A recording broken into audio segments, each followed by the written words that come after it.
heart of Africa, in the dense and dark rainforests of the Congo, lives an animal. Seeing it is like witnessing a miracle. It has black and white stripes on its legs like a zebra, a body resembling a horse, and a face similar to a giraffe's, though without the long neck. For centuries, local people spoke of this animal, but the scientific world only became convinced of its existence in the early 20th century.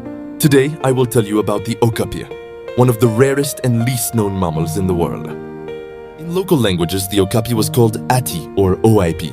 The Mbudi pygmy people of the Congo knew of its existence for centuries, hunted it, and used its hide and meat.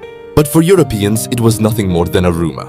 In 1901, British explorer Sir Harry Johnston traveled to the region and set out to find this strange animal the locals spoke of. At first, it was thought to be related to the zebra, but the skins and skulls sent to Europe revealed it was an entirely different species. And so the okapi entered scientific literature under the name Okapia johnstoni. Interestingly, it was only later discovered to be the closest living relative of the giraffe. Okapis live only in the Democratic Republic of the Congo in Central Africa. Because they inhabit dense forests, they remain hidden from foreign eyes. Even during the day, they hide in the deep shadows of the forest. They are so shy and silent that very few people have ever seen an okapi in the wild with the naked eye. Their main predator is the leopard. To avoid detection, they blend into the shadows of the forest, and their ears can detect the slightest sound. Human settlement, deforestation, and poaching have drastically reduced their numbers. At first glance, the okapi might look like a strange mix of animals in a zoo. The black and white stripes on its legs provide perfect camouflage in the dappled light of the dense forest. These stripes serve as natural road signs for calves to find their mothers. Its fur is short but incredibly velvety, so much so that raindrops simply slide off without soaking in. Its color is usually a reddish-brown, making it almost invisible in the forest shadows. Males have short but sturdy horns called ossicones, while females have none. At shoulder height, they stand about 1.5 meters tall and can weigh up to 200 kilograms. One of their most striking features is their blue-black tongue, up to 35 centimeters long, much like the giraffe's. It is so flexible that an okapi can even lick the inside of its own ears. Okapis are herbivores. They can consume up to 40 kilograms of leaves, buds, fruits, and fungi a day. Using their tongues, they pull leaves from tree branches and can even eat thorny plants with ease. Some plants they consume are toxic to humans, but okapis have a special immunity that allows them to digest them.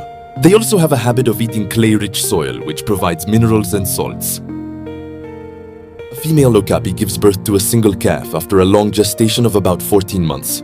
After birth, the calf remains hidden in a secluded spot in the forest for the first 2 months, moving very little. During this time, the mother visits only to feed it. This method prevents predators from discovering the calf. An interesting detail: okapi calves do not defecate for the first 2 months of their lives, preventing their location from being given away by scent.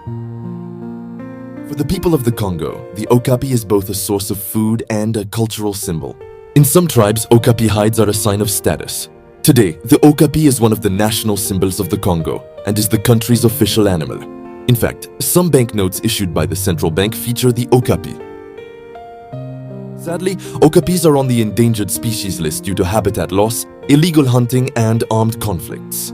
In particular, since the 1990s, civil war in the Congo has made even protected areas unsafe.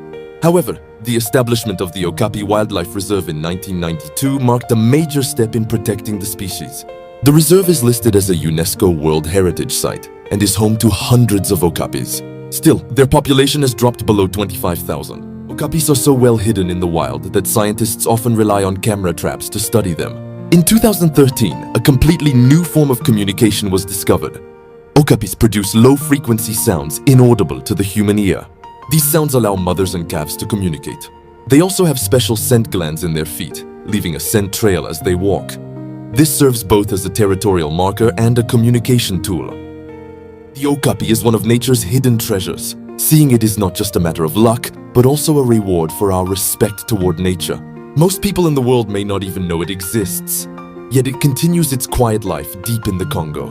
Silent, graceful, and mysterious. After watching this documentary, perhaps you will pay more attention to the wonders nature still keeps hidden. Because behind every stripe, every leaf, and every shadow, there may be another story waiting to be told.